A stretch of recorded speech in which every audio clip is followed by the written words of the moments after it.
Bonjour tout le monde, bienvenue sur ma chaîne YouTube. Aujourd'hui, on va parler du rôle de l'adresse IP et de l'adresse MAC dans la communication réseau. Parce que c'est quelque chose de très fondamental que vous devez connaître. Surtout si vous voulez, en quelque sorte, connaître les fondements de base d'un réseau informatique. Il faut démarrer par connaître exactement le rôle de l'adresse IP et de l'adresse MAC dans la communication réseau. Donc, pour ne pas tarder, on vient sur cette page de la présentation pour parler en premier lieu de l'adresse MAC. Comme je l'ai écrit ici, l'adresse MAC sert à identifier la machine physiquement.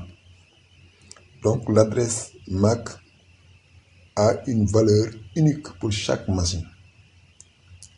Ça, c'est très important parce que la valeur de l'adresse MAC au niveau d'une machine est unique. Si une machine possède une adresse MAC, cette adresse MAC, on ne peut pas l'attribuer à une autre machine. Donc, c'est ça que ça signifie. Et puis, l'adresse MAC, ça vient au moment où la machine a été conçue par le fabricant. Donc, c'est le fabricant qui met l'adresse MAC au niveau de la machine. C'est la raison pour laquelle c'est quelque chose qu'on ne peut pas changer parce que c'est quelque chose de physique. Donc, ça, il faut bien aussi le comprendre. Tandis que si on vient pour l'adresse IP, comme je l'ai écrit ici, ça sert à déterminer le réseau sur lequel se trouve la machine. Donc, comme si vous vous rappelez des vidéos précédentes, j'ai expliqué comment l'adresse IP est attribuée au niveau de la machine. Donc, on peut changer l'adresse IP comme bon vous semble.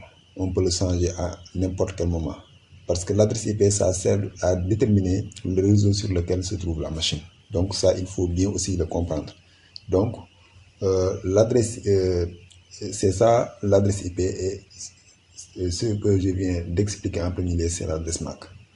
Donc, si on fait une analogie, comme je l'ai écrit ici, l'adresse MAC peut être comparée par exemple, au sens individuel, à la carte d'identité nationale d'une personne. Par exemple, si vous habitez dans un pays donné, votre carte d'identité nationale peut être comparée à l'adresse MAC.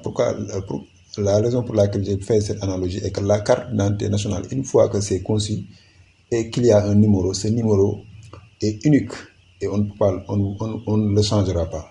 Donc c'est ça qui va permettre, par exemple, de vous identifier par exemple, sur le pays où vous habitez. Donc cette carte d'identité nationale, c'est ça qui peut être comparé à l'adresse MAC d'une machine.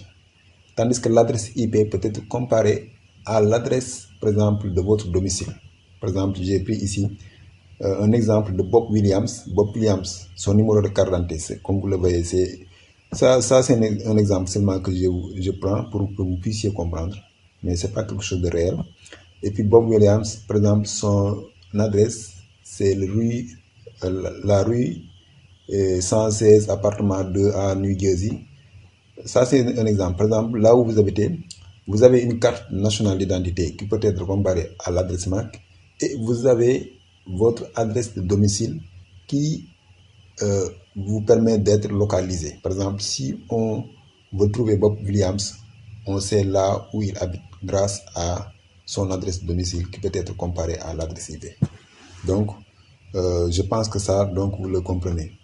Maintenant, on vient ici sur la page suivante de la présentation.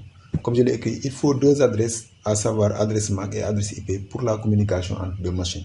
Quand on va aller sur la démonstration avec Packet Tracer, je vais essayer de mieux vous expliquer pour que vous puissiez comprendre dans la pratique comment ça fonctionne.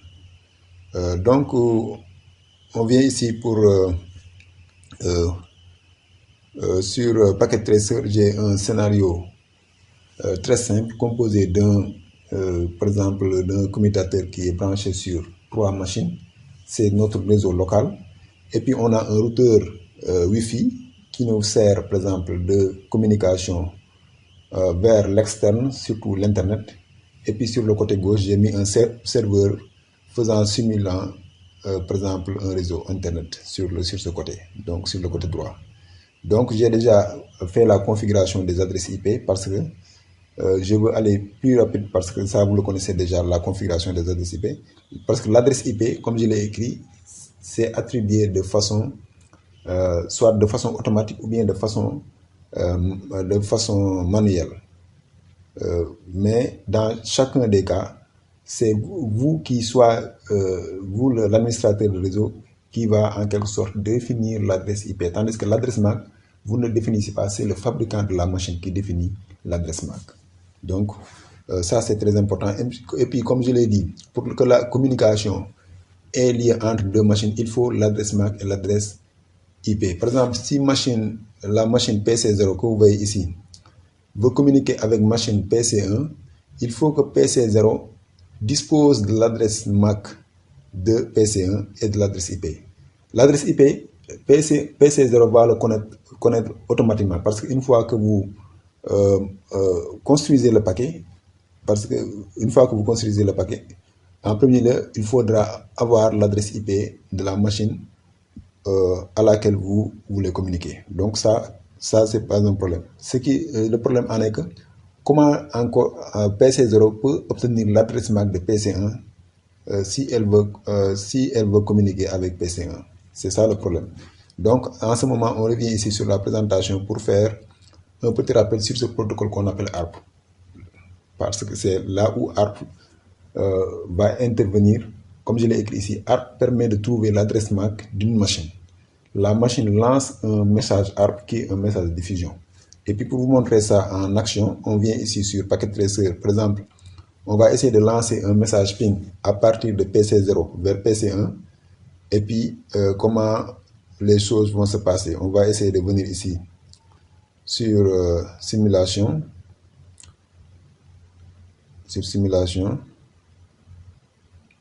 On va essayer d'éditer les filtres. Voilà, on va choisir ici ARP. C'est parce que c'est ça qui nous intéresse, le ARP. Voilà, on va essayer maintenant de lancer un ping à partir de la ligne de commande parce que j'ai déjà écrit les adresses IP. Par exemple, l'adresse IP de PC0, comme vous le voyez ici, c'est le 192. C'est le 192.168.0.100. L'adresse IP de PC1, c'est le 192.168.0.101. Parce qu'ils ont obtenu l'adresse IP via le serveur DHCP qui n'est rien d'autre que le routeur Wi-Fi, comme vous le voyez ici. Parce que j'ai déjà montré plusieurs exemples à propos de ce genre de scénario. Et puis les adresses MAC aussi, je les ai écrites ici pour que vous puissiez mieux vous retrouver. Par exemple, l'adresse MAC de PC2, c'est là, de PC0, c'est là, de PC1, c'est l'adresse MAC, c'est là, PC2, là, son adresse MAC, c'est là. Donc, on va essayer de venir ici sur PC0, on va lancer le ping à partir de la ligne de commande. On va dire ping 192.168.0.101. Ça, c'est l'adresse IP de PC1. Donc, le paquet, ça, c'est un paquet qui doit être un paquet ARP, comme je l'ai écrit ici. Effectivement, quand vous voyez ici, c'est écrit ARP. Maintenant, essayons de décortiquer le paquet. Pour la destination IP, pour source IP, on voit que c'est l'adresse IP de PC0. Donc, grosso modo, ici, l'adresse IP de PC0, c'est là. C'est en quelque sorte, c'est l'adresse source. Tandis que l'adresse destination, il dit target et IP, c'est l'adresse de destination, n'est rien d'autre que l'adresse IP de PC1, comme vous le voyez ici. Donc, on va lancer le paquet. Comme je l'ai dit, c'est un message de diffusion, ça va partir sur tous les éléments qui sont sur le réseau. Voilà, tous les éléments qui sont sur le réseau, ou bien toutes les machines vont recevoir le ARP. Mais la machine seulement concernée, qui n'est rien d'autre que PC1, c'est lui qui va répondre. Et puis si on regarde le paquet, avant qu'il arrive sur PC1, on voit qu'il y a aussi source de MAC et destination de MAC. Toujours le ARP destination de MAC, puisqu'il ne connaît pas destination de MAC, vous voyez qu'il a mis tous les valeurs, il a mis des F, comme vous le voyez, sur destination de MAC, parce que c'est comme ça que ça fonctionne. Au moment où le ARP est lancé, puisque la machine ne connaît pas l'adresse MAC, il met sur la valeur qu'il va mettre, c'est valeur composée de F, comme vous le voyez. Donc ça aussi, c'est une règle que vous devez comprendre, parce que la machine, à l'heure où je vous parle, ne connaît pas l'adresse MAC. Par exemple, PC0 ne connaît pas l'adresse MAC de PC1. Donc PC1, comme vous le voyez, toutes les machines vont ignorer ce message, sauf PC1, c'est PC1 qui va répondre. Et puis PC1, quand il répond, comme vous le voyez, quand il répond ici, essayons d'ouvrir le paquet pour essayer de voir. Maintenant, vous voyez ici, on voit que maintenant destination MAC, destination source MAC, si on revient ici, essayons de revoir source MAC, puisque le paquet là c'est envoyé par PC1, donc on voit effectivement que c'est l'adresse MAC de PC1, parce que si on le compare ici, on voit que c'est l'adresse MAC de PC1.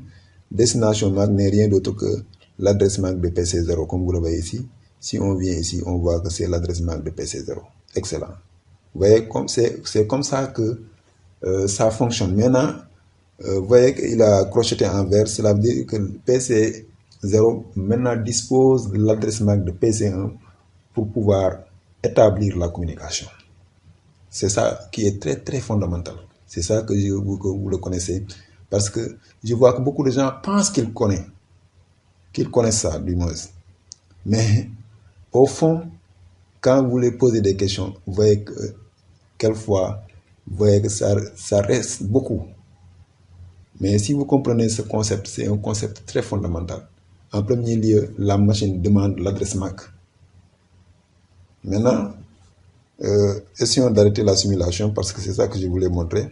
Je pense que c'est formidable. Si on retourne ici sur la machine, on voit que le ping a bel et bien réussi parce que maintenant, la machine a pu retrouver l'adresse MAC. PC0 a pu retrouver l'adresse MAC de PC1. Donc, au niveau d'un réseau local, c'est comme ça que ça fonctionne. Mais attention, ça peut être compliqué avec ARP si on veut faire une communication en dehors de notre réseau. Par exemple, maintenant, le scénario que je vais essayer de démontrer, c'est maintenant, essayons de lancer un ping à partir de PC0 vers le serveur. On sait que PC0 et le serveur ne sont pas sur le même réseau. Parce que ici, le serveur, je l'ai fait simuler comme étant sur Internet. C'est la raison pour laquelle j'ai mis même des adresses publiques sur ce côté droit, comme vous le voyez ici, sur ce réseau. Donc, si PC0 lance un ping, premièrement, il va faire appel au protocole ARP, lancer un message de ARP pour demander l'adresse MAC du serveur. C'est ça que vous allez penser. Beaucoup de gens, c'est ça qu'ils vont penser. Effectivement, dans la logique PC0, puisque j'ai dit que pour que deux machines puissent communiquer, il faut que les machines disposent de leur adresse, des deux adresses, à savoir l'adresse MAC et l'adresse IP. Donc PC0 doit connaître l'adresse MAC du serveur et pour le moment, PC0 ne connaît pas l'adresse MAC du serveur. Mais on sait que quand PC0 fait appel à ARP, on sait que ARP c'est un message, le message ARP n'est rien d'autre qu'un message de diffusion. Quand il va lancer le message de diffusion, on sait que le routeur là, il ne transfère pas les messages de diffusion en dehors du réseau. Donc le message de diffusion va rester ici. Donc comment PC0, son message de diffusion ARP va arriver au niveau de ce serveur? Ça c'est impossible parce que le rôle du routeur c'est d'arrêter les messages de diffusion. Ça aussi il faut bien le comprendre. Donc il y a un problème. Donc j'essaie de vous poser la question, qu'est-ce qui va se passer? Ou bien comment PC0 pourra établir cette communication entre le serveur? La réponse en est que, en ce moment, au lieu de lancer un ARP pour demander l'adresse IP, l'adresse MAC du moins du serveur, PC0 va lancer un ARP pour demander l'adresse MAC du routeur. Pour la simple raison en est que c'est le routeur maintenant qui va jouer le rôle d'intermédiaire. Il va dire à PC0, vous ne pouvez pas envoyer un message de diffusion vers le serveur parce que vous n'êtes pas sur le même réseau. Donc, ce message de diffusion-là, il faut me l'envoyer. C'est moi qui va aller récupérer l'adresse MAC du serveur. Donc, c'est le routeur qui va faire ce rôle. Mais néanmoins, le concept en est que cette machine-là va lancer l'ARP au niveau de ce routeur. Donc, il va récupérer. Lorsque le routeur reçoit le message ARP, ils savent que, parce que quand ils reçoivent le message ARP, ils savent que le message ARP n'est pas destiné à lui, mais c'est destiné au serveur. Il va le connaître grâce à l'adresse IP. Parce que quand il y a communication, quand je fais un ping, par exemple, retournons sur la ligne de commande, quand je fais le ping 51.1.1.253, lorsque le routeur reçoit le paquet, il va voir source de destination, l'adresse IP. Source de destination, il va avoir l'adresse IP de PC0, tandis que destination de l'adresse IP, il va voir l'adresse IP du serveur. C'est en ce moment qu'il voit que cette machine-là veut communiquer avec cette machine. Parce que l'adresse IP mettait en tête que durant la communication, l'adresse IP ne change pas.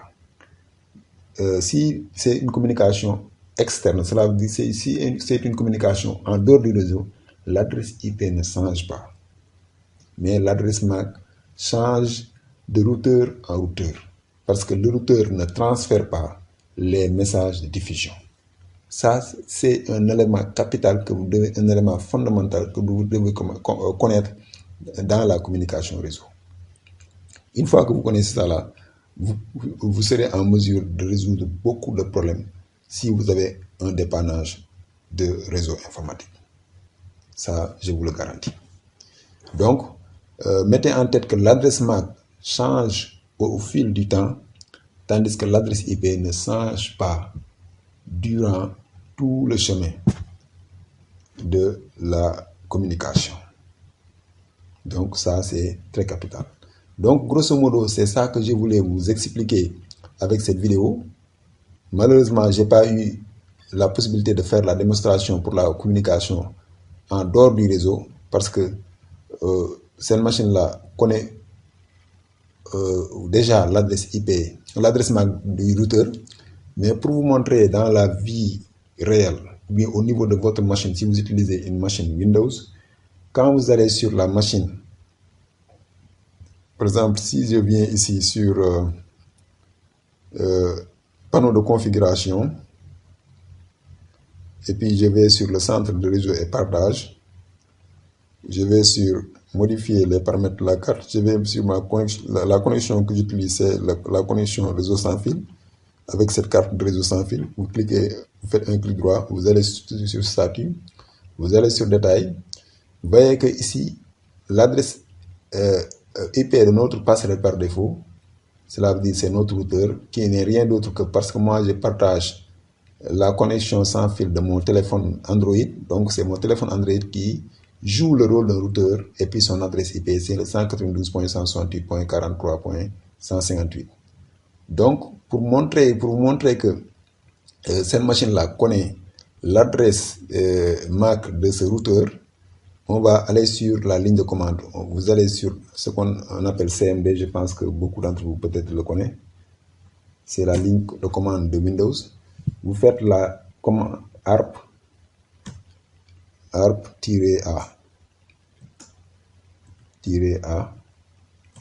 Voilà, excellent. Comme vous le voyez ici, au niveau de cette interface, si on vient ici pour comparer avec, Windows, au niveau de cette interface, comme vous le voyez ici, qui est l'interface 192.168.43.251, c'est l'adresse, ce n'est rien d'autre que